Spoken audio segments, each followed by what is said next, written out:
Hey there and welcome to Good Enough Scenery. Today we're going to be making modular river tiles just like the couple you're looking at now, and once you know how to make them you can make as many as you want and you can form your very own modular river. Let's get into it. So the river's going to be running this way, so you're going to need to paint them. So to paint that, all I'm using is a combination of some cheap blue paint and some cheap black paint mixed together. So we're going to paint that, but you don't need to see me actually painting it, nothing special going on, so I'll be back when that's painted. And then I'm going to get some cheap white paint. This is where we're going to put the detail of the flow of the river. So all I do is I just put a few dots, and then what we're going to do is just going to start doing some wiggles. I'm not a painter, I'm not an artist, I'm not particularly creative, to be perfectly honest.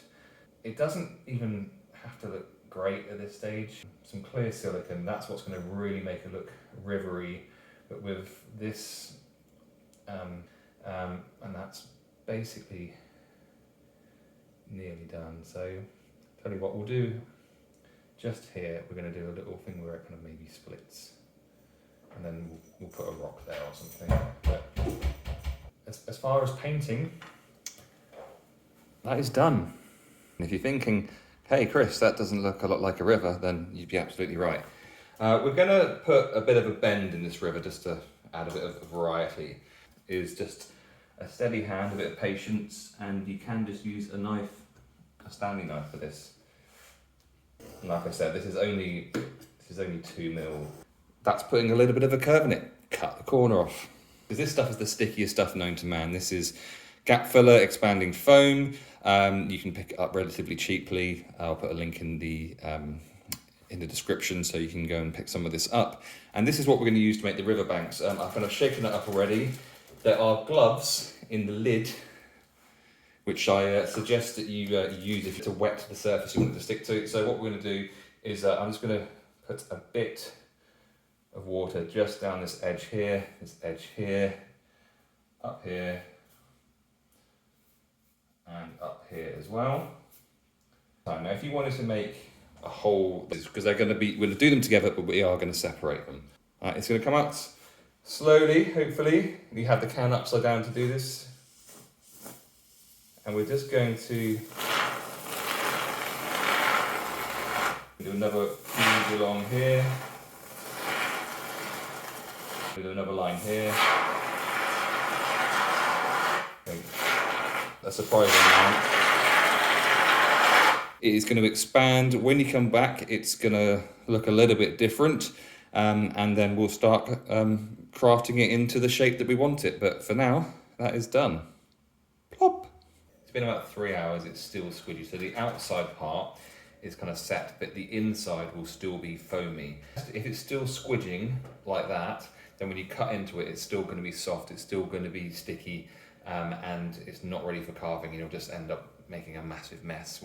So wait a little while and we're going to see if this is ready. So and you can cut this using a hacksaw, you can use it doing like with a Stanley knife or something like that. I prefer to use, this is just a really cheap blade. Still a little bit soft, so it's going to be a little test just to see if this is ready for us to carve it yet.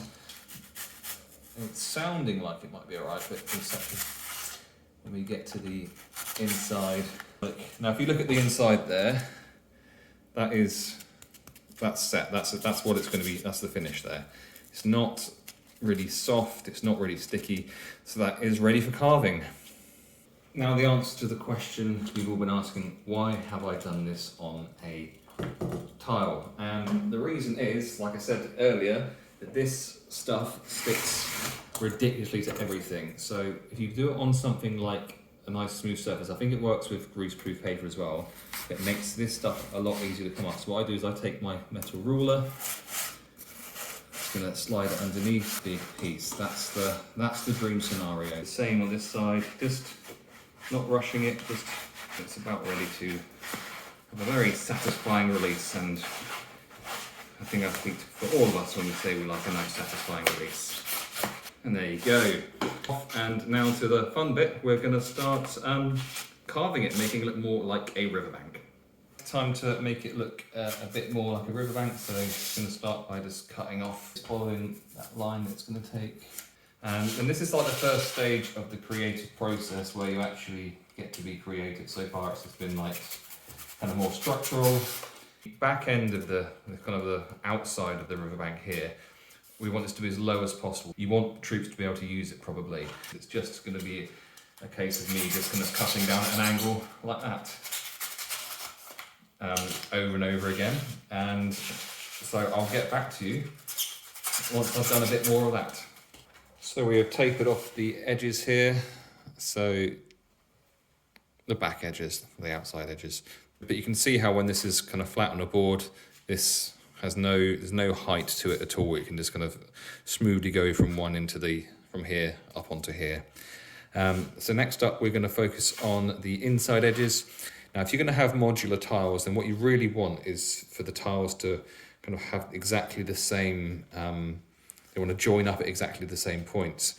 So I'm going to just make a call and say 1 inch. So 1 inch in on this side and 1 inch in on this side. I'm going to cut in at that edge. The middle part doesn't matter. I can jut in and out as we want, but where it's joining, we want it to be at 1 inch. And here, these two tiles are going to be next to each other. We're going to split these at the end once we've done our carving. But, you know, the inch doesn't matter here because these are kind of like neighbouring tiles for forevermore. As you can see from the mess. But yeah, that's it carved. Hopefully you can see that.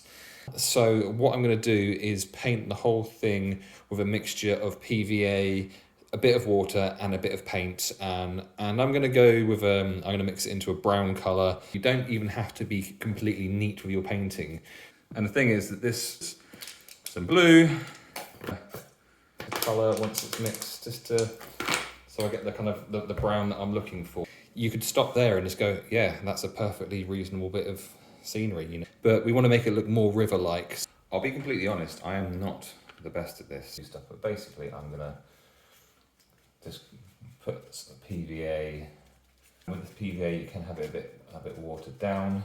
The plan for me is for the front part of this to be more earthy and then to be kind of grassier, kind of further back. So that's all glued up, and I've also done the edges as well because I want there to be continuity between any pieces that we happen to make. Now, in terms of what we're basing it with, these are coffee grounds. Now, before you do anything with it, in terms of using it for basing, you want to almost like bake it in the oven. You want to bake it in the oven. You want to dry it out. Obviously, I think stuff can grow in it. It can go mouldy, but there's nothing complicated about this. Covering it. These kind of banks here that I want to look earthy. So I will be back with you once I've done the whole thing.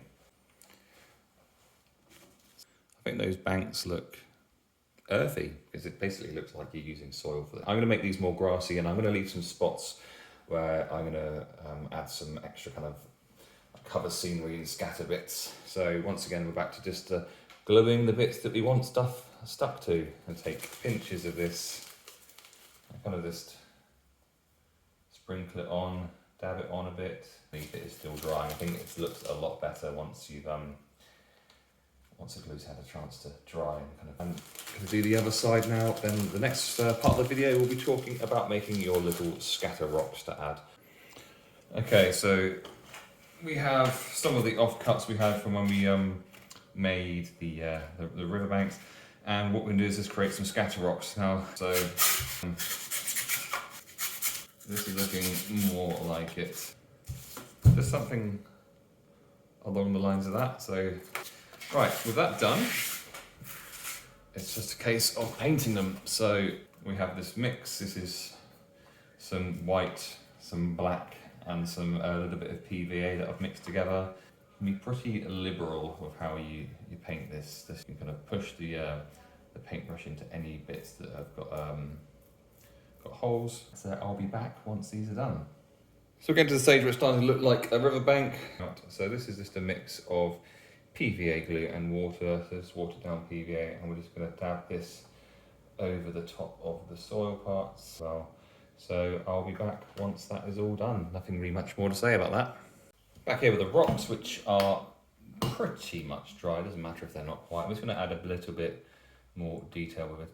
So I like to use a makeup brush, paint in there and then just do some strokes just to kind of dry out the paint on it. And then we're just going to be going at kind of angles to the edges.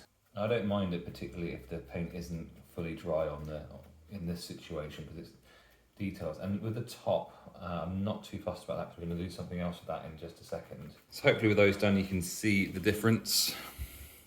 Just think adding some highlights just makes them feel a little bit more realistic, I guess. This is some of our coffee grounds from before, just mixed up with some paint. So we're going to add some splodges of this around the top. But this is the idea of this is to try and make it look like moss. Is we're going to let this dry once it's on there, and then we're going to dry brush over that with a lighter green to kind of pick out the detail a little bit more. You can start to see how they're beginning to turn out. Now, whilst we've got that green mossy type paint, some areas like I think like here it feels like it might have some sort of build up of stuff there, so we're going to add something maybe at the top on here, grey colour that's kind of just build up. I'm not even just going to do that in a few places. I didn't actually include adding this kind of lighter colour in, which I think actually makes a big difference to how it looks and doesn't look too bad now.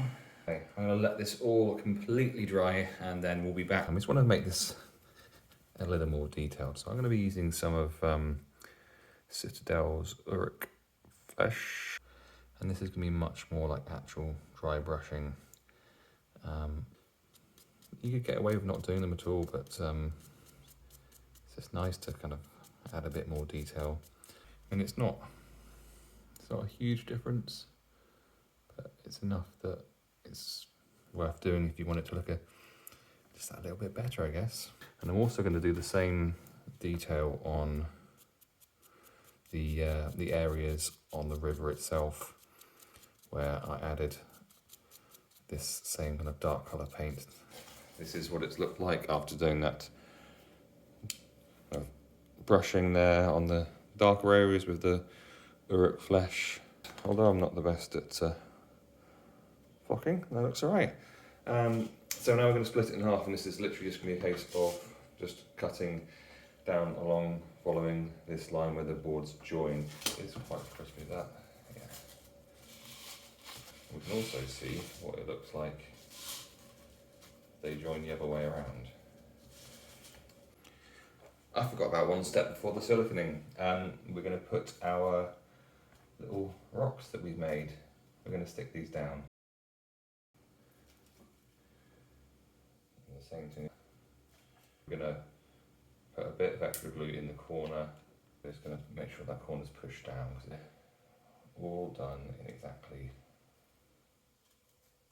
the same. Able just to turn that upside down and it's stuck. So onto the siliconing.